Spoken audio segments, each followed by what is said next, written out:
लोकसभा चुनाव का सबसे बड़ा शो आप देख रहे हैं, कौन बनेगा प्रधानमंत्री, और इस पर देश ही नहीं बल्कि दुनिया भर की नजरें टिकी हुई हैं।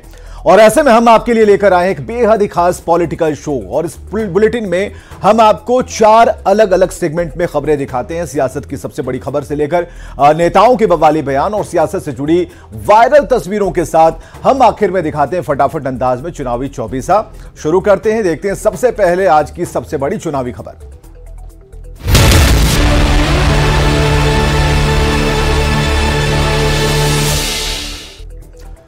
जब से नीतीश कुमार के नेतृत्व में बिहार में फिर से एनडीए की सरकार बनी है, तब से ही बिहार में टूट की बात की जा रही है। एनडीए की बहुमत वाली सरकार के मुकाबले विपक्ष बहुमत से काफी दूर है। बावजूद इसके महागठबंधन में शामिल पार्टियों के विधायक ये क्यों कहते हैं कि खेला होना बाकी है, जबकि कांग्रेस खुद ही टूट के डर से पार्टी विधायकों को हैदराबाद शिफ्ट की हुई है।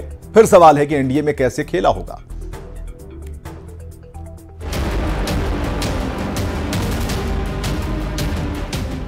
बिहार में 28 जनवरी को बीजेपी और जेडीयू का फिर से गठबंधन हुआ। करीब 17 महीने बाद फिर से बिहार में एनडीए की सरकार बनी। अब 12 फरवरी को सरकार का फ्लोर टेस्ट होना है।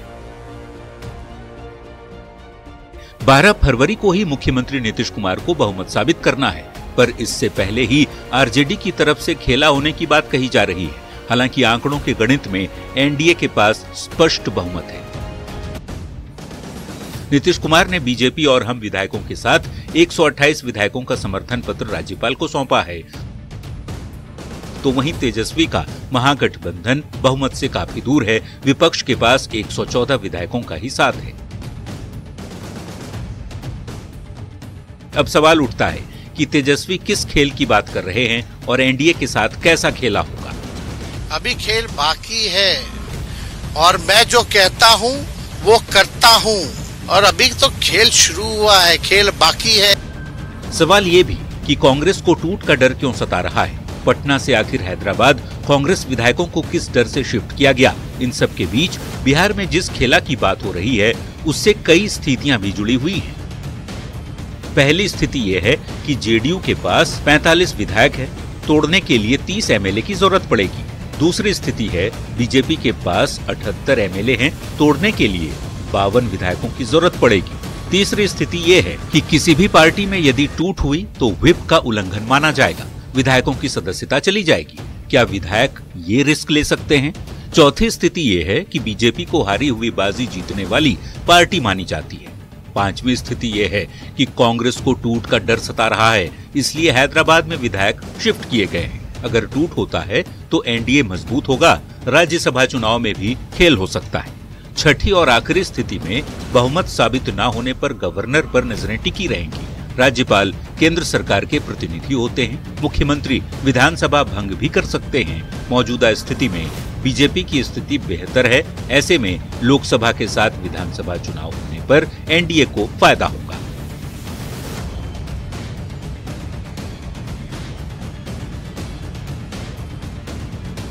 बिहार में खेला की बात पर सियासत बेहद गर्मा गई है। जेडीयू और बीजेपी के नेता जहां एकजुटता का दम भर रहे हैं, तो वहीं विपक्षी आरजेडी और कांग्रेस के नेता बीजेपी पर ही तोड़फोड़ की सियासत करने का आरोप लगा रहे हैं।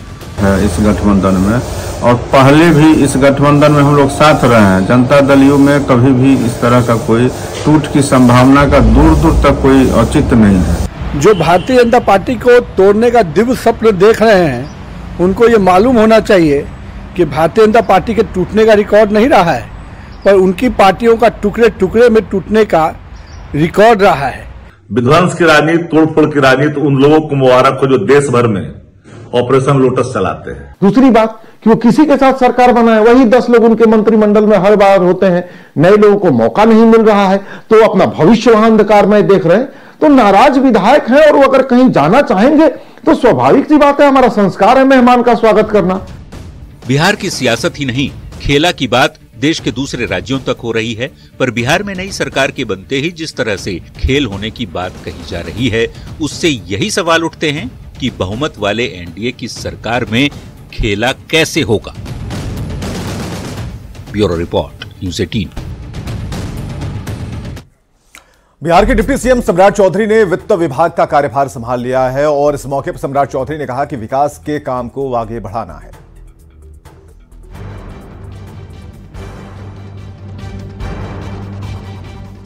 सम्राट चौधरी नीतीश कैबिनेट में नंबर 2 की हैसियत रखने वाले सम्राट चौधरी बिहार के डिप्टी सीएम तो हैं ही, साथ में उनके पास भारी भरकम वित्त विभाग की जिम्मेवारी भी है। मंगलवार को उप मुख्यमंत्री सम्राट चौधरी ने वित्त विभाग का पदभार ग्रहण किया। मुख्य सचिवालय में वित्त विभाग के अधिकारियों ने सम्राट चौधरी का स्वागत किया। इस दौरान डिप्टी सीएम ने कहा कि गरीब कल्याण योजनाओं को जमीन पर उतारना है। बजट सत्र के दौरान पेश होने वाले बजट के लिए भी सरकार ने पूरी तैयारी कर ली है।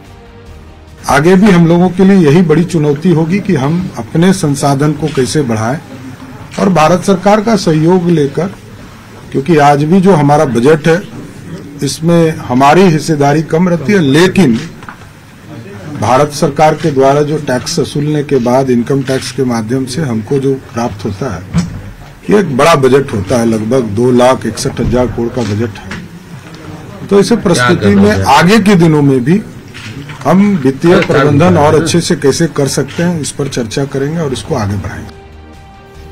सम्राट चौधरी ने वित्त विभाग की जिम्मेवारी तो संभाल ली, लेकिन उनके सामने कई तरह की चुनौतियां मुंह बाए खड़ी हैं।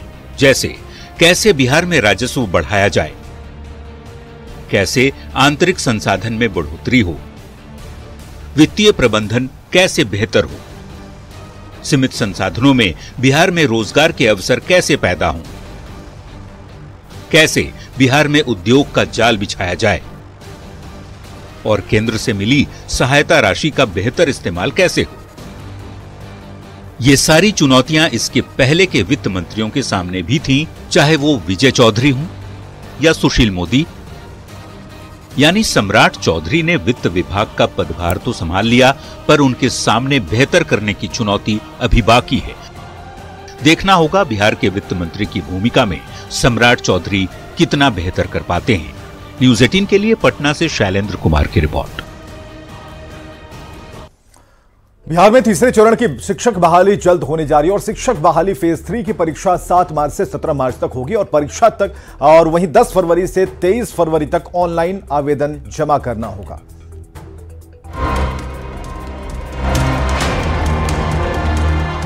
एक तरफ नियोजित शिक्षक सक्षमता परीक्षा के विरोध में आंदोलन की चेतावनी दे रहे हैं, तो दूसरी ओर बिहार सरकार ने शिक्षक अभ्यर्थियों के लिए एक बार फिर से बहाली का बड़ा पिटारा खोल दिया है।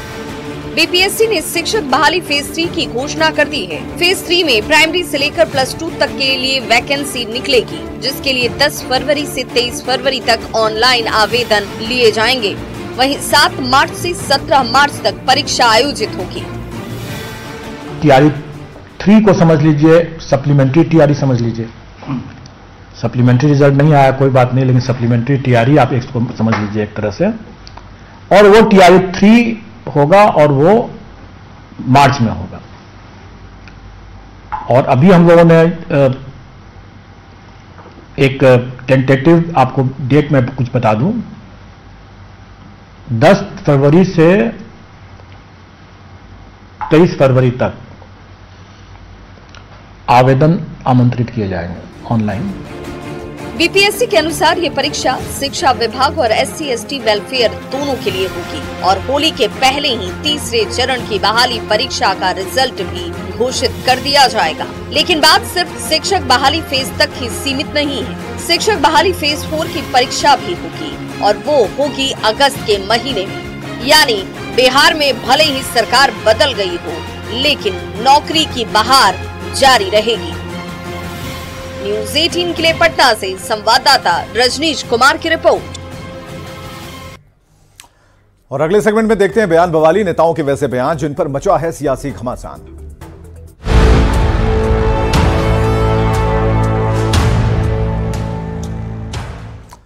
पूर्व राष्ट्रपति प्रणब मुखर्जी की बेटी शर्मिष्ठा मुखर्जी ने राहुल गांधी पर बड़ा बयान देते हुए कहा कि कांग्रेस को इस बात का ध्यान रखना जरूरी है कि 2014 और 2019 में राहुल गांधी कांग्रेस का चेहरा थे, वे बुरी तरह से हारे। कांग्रेस को सोचना जरूरी है कि इस चुनाव का चेहरा कौन हो। ये बिल्कुल कांग्रेस को इस बात का ध्यान रखना जरूरी है कि राहुल गांधी जी 2014 में बुरी तरह से हारे। 2019 में, जो कि राहुल गांधी जी कांग्रेस की फेस थे 2014 में, 2019 में बुरी तरह से हारे। 2 लोकसभा इलेक्शन हो गए हैं, और अगर कोई भी पॉलिटिकल पार्टी में होते कि एक लीडर बार बार करके, कोई भी नेशनल, बीजेपी में ऐसा होता क्या? तो कोई लीडर बार बार करके अपना पार्टी को इस तरह से उनकी लीडरशिप में हार रहे हैं। अब ये तो पार्टी की लोगों की सोचना जरूरी है कि पार्टी की फेस, चुनाव की फेस कौन हो। ये तो कांग्रेस पार्टी के। शिवसेना यूबीटी सांसद संजय राउत ने कहा कि ईडी भाजपा की एक्सटेंडेड ब्रांच है। आरएसएस के बाद भाजपा अगर किसी को मानती है तो वो ईडी को मानती है।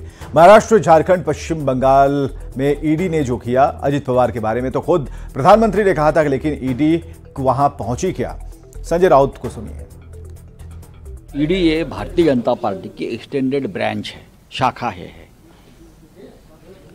आरएसएस के बाद अगर बीजेपी की उसको मानती है तो ईडी को मानती है। आप सबको मालूम है महाराष्ट्र का खेल किसने किया? ईडी ने किया। झारखंड का खेल किसने किया? ईडी ने किया। पश्चिम बंगाल में क्या कौन कर रहा है? ईडी कर रहा है ना। हमने बार बार भ्रष्टाचार के इतने एविडेंस दिए हैं। महाराष्ट्र के मुख्यमंत्री हो, डिप्यूटी सीएम के बारे में तो प्रधानमंत्री ने कहा था 70,000 करोड़ का सिंचन घोटाला अजित पवार का। ईडी पहुंच गई? नहीं पहुंच गई। अजित पवार को डिप्यूटी चीफ मिनिस्टर बना दिया। जो बीजेपी के खिलाफ बोलेगा ईडी उसके घर पर जाएगी। और अब ऐसी तस्वीरें जो सियासत के लिहाज से सोशल मीडिया पर वायरल हो रही हैं।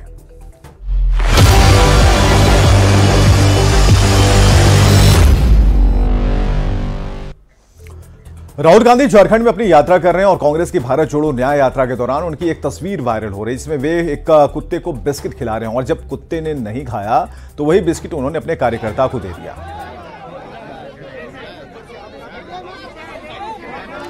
तो झारखंड में राहुल गांधी की भारत जोड़ो न्याय यात्रा चल रही है और देखिए, कुत्ते को बिस्किट खिला रहे थे, कुत्ते ने नहीं खाया तो अपने कार्यकर्ता को पकड़ा दिया और उसके बाद हाथ मिलाया और उसकी बात सुनने लगे।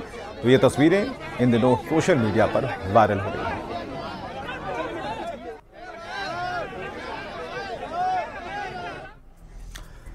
और अगली तस्वीर केंद्रीय मंत्री ज्योतिरादित्य सिंधिया की है, जो गिल्ली डंडा खेलते नजर आए। ज्योतिरादित्य सिंधिया ने यह वीडियो सोशल मीडिया पर शेयर करते हुए पूछा है कि क्या आपसे गिल्ली उड़ी या ना उड़ी। तो ये तस्वीरें भी वायरल हैं जब केंद्रीय मंत्री ने गिल्ली डंडा खेला है और पूछा है, इसे सोशल मीडिया पर अपलोड करते हुए उन्होंने पूछा है कि क्या आपसे गिल्ली उड़ी या नहीं।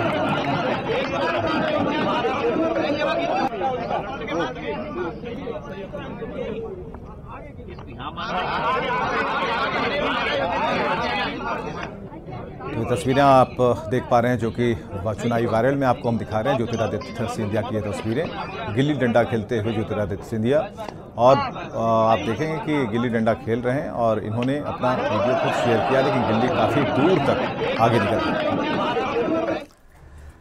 राजस्थान के मुख्यमंत्री भजनलाल शर्मा ने भरतपुर में श्री बांके बिहारी मंदिर में पूजा अर्चना की। सीएम की पूजा करने की तस्वीरें भी वायरल हो रही हैं।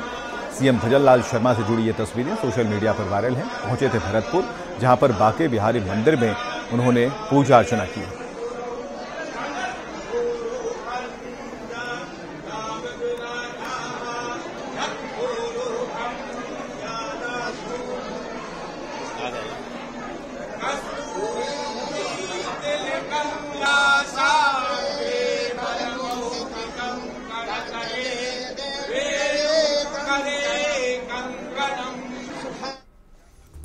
और आइए अब देखते हैं चुनावी चौबीसा।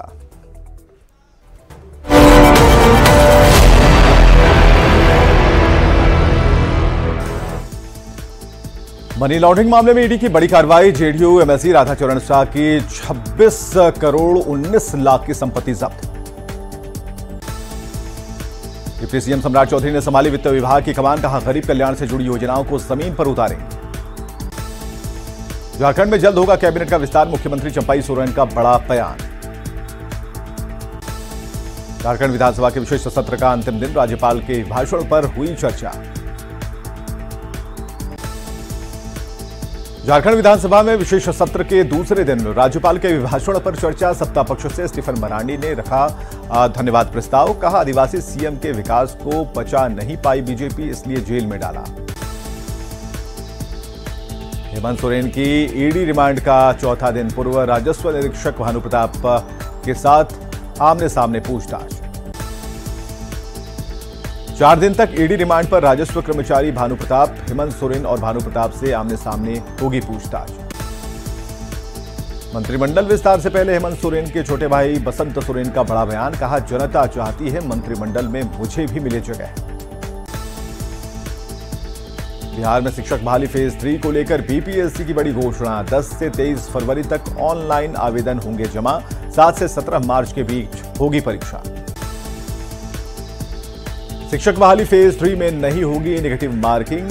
होली से पहले रिजल्ट जारी करने का रखा गया लक्ष्य। बिहार कैबिनेट की बैठक में 14 एजेंडे पर लगी मुहर। सीएम नीतीश कुमार की अध्यक्षता में हुई बैठक। बिहार कैबिनेट की बैठक में प्रधानमंत्री मत्स्य संपदा योजना के लिए राशि स्वीकृत। 1 अरब 4 करोड़ 90 लाख रुपए की मिली स्वीकृति। उत्तराखंड विधानसभा में पेश किया गया यूसीसी बिल। सीएम धामी के बिल पेश करते ही विधायकों ने लगाए वंदे मातरम और जय श्री राम के नारे। बिल पर चर्चा जारी। नेपाली सांसदों के डेलीगेशन से मुलाकात के बाद बोले सीएम योगी, भारत नेपाल 2 शरीर एक आत्मा, दोनों देशों को अलग कर पाना असंभव। 11 फरवरी को अयोध्या जाएंगे यूपी के सभी विधायक। बस से विधानसभा अध्यक्ष के साथ जाएंगे रामनगरी। रामलला का करेंगे दर्शन पूजन, लेंगे आशीर्वाद। दिल्ली में लालकृष्ण आडवाणी से मिले गृह मंत्री अमित शाह और जेपी नड्डा। भारत रत्न मिलने की दी शुभकामनाएं। हरदा में विस्फोट पर सरकार alert. CM doctor Mohan Yadav ले रहे पल पल का अपडेट। मृतकों के परिजनों को 4 लाख की सहायता, जांच के आदेश। हरदा अग्निकांड पर राष्ट्रपति और पीएम मोदी ने जताया दुख। प्रधानमंत्री राहत कोष से आर्थिक मदद का ऐलान। मृतकों के परिजनों को 2-2 लाख की मदद। छत्तीसगढ़ में राशन वितरण में 216 करोड़ रुपए की गड़बड़ी। सदन की कमेटी करेगी जांच। मंत्री ने की सदन में घोषणा। धान खरीद का समय बढ़ाने की मांग पर कांग्रेस ने किया हंगामा।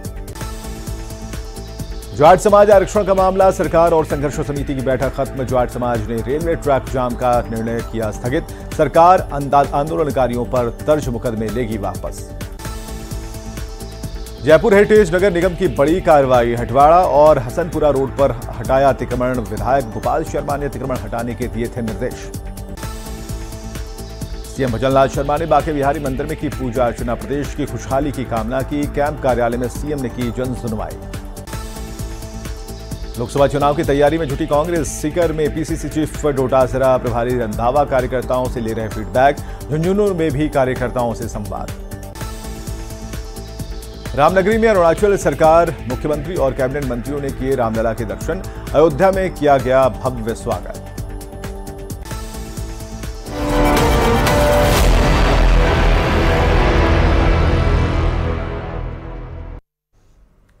और खबरें लगातार जारी हैं, बने रहिए हमारे साथ।